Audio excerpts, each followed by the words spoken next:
اعوذ باللہ من الشیطان اللعین الرجیم بسم اللہ الرحمن الرحیم الحمد للہ رب العالمین والصلاة والسلام علی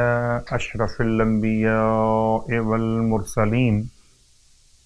وعلی آلہ الطیبین الطاہرین واللعنۃ الدائمۃ علی اعدائہم اجمعین، اما بعد۔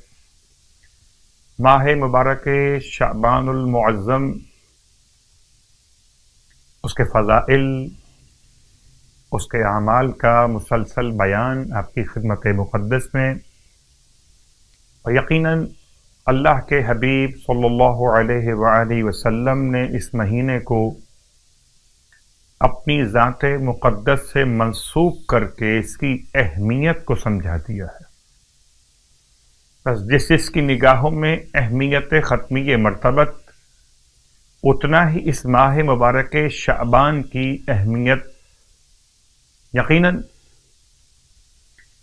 شب 11 شعبان، یعنی کہ شہزادے علی اکبر علیہ السلام کی آمد کی مناسبت سے سرکار ختمی مرتبہ صلی اللہ علیہ وآلہ وسلم کی صورت اور سیرت، یعنی کہ کردار اور گفتار، شکل و شمائل میں کربلا کے میدان میں سرکار سید الشہداء کے فرزند اور ان کی ولادت باسعادت کے حوالے سے 11 شعبان کی مناسبت، ہم یوں کہہ سکتے ہیں کہ ینگ جنریشن کے لیے یا جوانوں کے لیے یوم جوانان، یوم شہزادے علی اکبر علیہ السلام، شہزادے علی اکبر علیہ السلام کی شخصیت کو وسیلہ بنانے کے لیے 2 طریقے آپ کی خدمت میں بیان کر دیے جائیں۔ ایک آیت اللہ العظمی، آغائے سید محمد علی گرگانی مراجع الزام میں سے ایک عظیم شخصیت، آپ فرماتے ہیں وصیت کرتا ہوں، تاکید کرتا ہوں، خاص طور سے کرونا وائرس کی وبا سے بچنے کے لیے کوئی بھی سورہ قرآن 3 دفعہ تلاوت کیا جائے شہزادے علی اکبر کی بارگاہ میں ہدیہ پیش کرنے کے لیے، اور اگر ممکن ہو تو 11 شعبان کو ایک مرتبہ تلاوت کیا جائے کسی بھی سورہ قرآن کو، تمام تر اہل اسلام، اہل ایمان کی سلامتی کی نیت کے ساتھ، اور ہدیہ پیش کیا جائے شہزادے کی روح مقدس کی بارگاہ میں، اور دوسری بار تلاوت کیا جائے اولاد کی طرف سے والدین کی سلامتی کے لیے، اور تیسری بار تلاوت کیا جائے والدین کی طرف سے اولاد کی سلامتی کے لیے، خاص طور سے وائرس اور وبا سے محفوظ رہنے کے لیے۔ کوئی بھی سورہ، مثلا سورہ یاسین، مثلا سورہ رحمان، یا مثلا سورہ والفجر، یا الگ الگ بھی ہو سکتا ہے کہ ایک مرتبہ سورہ یاسین، ایک مرتبہ رحمان، اور ایک مرتبہ سورہ والفجر۔ تو ایک دفعہ تمام اسلام کے ماننے والوں کے لیے، عالم اسلام، اہل ایمان کے لیے، ایک دفعہ اولاد پڑھے والدین کی سلامتی کے لیے، اور ایک دفعہ والدین پڑھیں اولاد کی سلامتی کے لیے۔ اب اس کے بعد اگلا مرحلہ شہزادے کی بارگاہ مقدس سے 72,000 مرتبہ درود کی منت، 72,000 ٹائمز درود کی تلاوت، اور شہزادے علی اکبر علیہ السلام کی بارگاہ مقدس میں ہدیہ پیش کرنا، خاص طور سے بیماروں کی شفا یابی کے لیے خاص مؤثر عمل۔ اگر خود تلاوت نہ کر سکے تو باقی افراد کو شامل کر سکتے ہیں تلاوت کے لیے، البتہ یہ احتیاط کیجئے کہ تمام باقی افراد نماز گزار ہوں،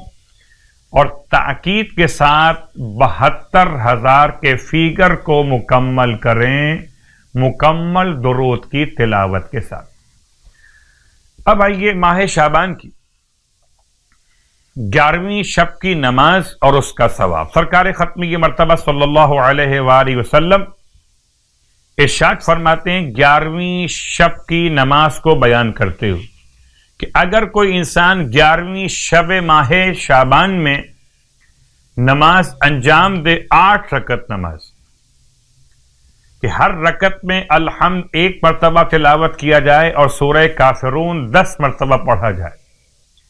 تو آپ ارشاد فرماتے ہیں اس خدا کی قسم جس نے مجھے برحق پیغمبر مبعوث فرمایا، یہ نماز سوائے ایسے مومن کے کہ جو کامل ایمان ہو انجام دے ہی نہیں پاتا، اور خداوند عالم اسے ہر ایک رکعت کے بدلے جنت کے باغات میں سے ایک باغ عنایت فرما دیتا ہے. تو گویا 8 رکعت نماز کا مطلب 8 باغات جنت. سبحان اللہ. اور پھر اللہ کے حبیب کی بارگاہ مقدس سے روزوں کے ثواب کا بیان بھی ارشاد فرماتے ہیں جو شخص 11 روزے ماہ شعبان کے مکمل کرے تو اس کی قبر کو 11 منارہ نور منور کریں گے. 11 نور کے مینار اس کی قبر کو منور کریں گے. سبحان اللہ. کبھی غور کیجئے کہ جتنی بڑی بڑی لائٹس لگائی جاتی ہیں گراؤنڈز میں دیگر پبلک مقامات پر، تو ان کی روشنی کی بنیاد پر پورا علاقہ چمک اٹھتا ہے.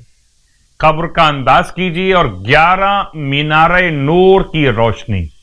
پروردگار ہم سب کو شہادت علی اکبر علیہ السلام کے وسیلے سے، خاص طور سے ہمارے جوانوں کو، اپنی پاکیزگی کی حفاظت کی توفیق عطا فرمائے، ہمارے جوانوں کے عقیدے کی حفاظت فرمائے، ہمارے جوانوں کو شہزاد علی اکبر علیہ السلام کے سیرت پر چلتے ہوئے کامیاب ترین ناصران امام زمان بننے کی توفیق عطا فرمائے. الہی آمین.